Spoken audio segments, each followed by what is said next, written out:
কাইলৈ তোমালোকৰ এইচএছৰ ৰিজাল্ট দিব নেকি এই কথাটো আজি আমি এই ভিডিঅ'টোত ডিছকাশ্যন কৰিম আৰু তোমালোকে এই ৰিজাল্ট কেনেকৈ চেক কৰিব পাৰা এইখিনি কথা মই আজি এই ভিডিঅ'টোত ডিছকাশ্যন কৰিম।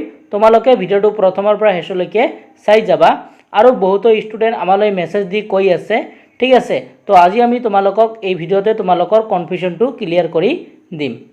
তেনেহ'লে আজি ভিডিঅ'টো আমি ষ্টাৰ্ট কৰিছোঁ। তো ষ্টুডেণ্ট তোমালোকক যদি ক'বলৈ যাওঁ যে এতিয়া বহুতো ৱেবছাইটত কি হৈছে যে 20 তাৰিখে ৰিজাল্ট দিব বুলি বহুতো ৱেবছাইটত ওলাই আছে, ঠিক আছে। তো আমি ইতিমধ্যে চালোঁ যে কিছুমান ৱেবছাইটত 20 তাৰিখ ৰিজাল্ট দিব বুলি আহি আছে, ঠিক আছে। তো এনেকুৱা ধৰণৰ বহুতো কনফিউজনত ষ্টুডেণ্টে মেছেজ দি কৈ আছে যে তেওঁলোকৰ কালি ৰিজাল্ট দিবনে নাই। তো এনেকুৱা ধৰণৰ বহুতো প্ৰশ্ন তেওঁলোকৰ মনত আৰু তেওঁলোকে মেছেজ দি কৈ আছে। সেইকাৰণে আজি মই এই ভিডিঅ'টো তোমালোকৰ কাৰণে বনাই দিলোঁ যে হয় কিছুমান ৱেবছাইটত দেখুৱাই আছে যে 20 তাৰিখে ৰিজাল্ট দিব বুলি, ঠিক আছে। কিন্তু বৰ্ডৰ ফালৰ পৰা এতিয়াও কোনো ধৰণৰ নটিফিকেশ্যন অহা নাই, ঠিক আছে।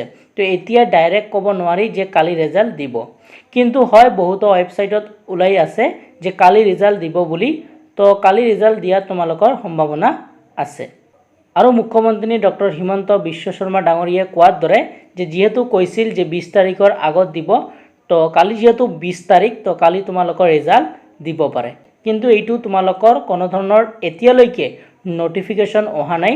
যদি নটিফিকেশ্যন আহে মই তোমালোকক জনাই দিম, তোমালোকে চিন্তা নকৰিবা।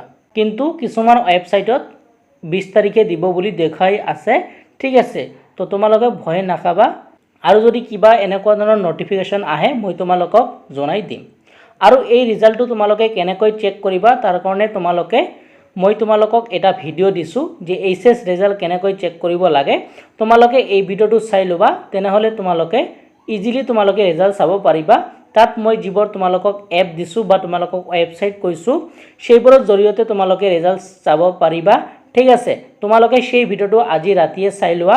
যদি তোমালোকৰ কালি ৰিজাল্ট দিয়ে তেনেহ'লে তোমালোকে ৰিজাল্ট ইজিলি চেক কৰিব পাৰিবা, ঠিক আছে। তো স্ক্ৰীনত মই তোমালোকক থাম্বনেইলটো দি দিম, তোমালোকে এই ভিডিঅ'টো চাই ল'বা।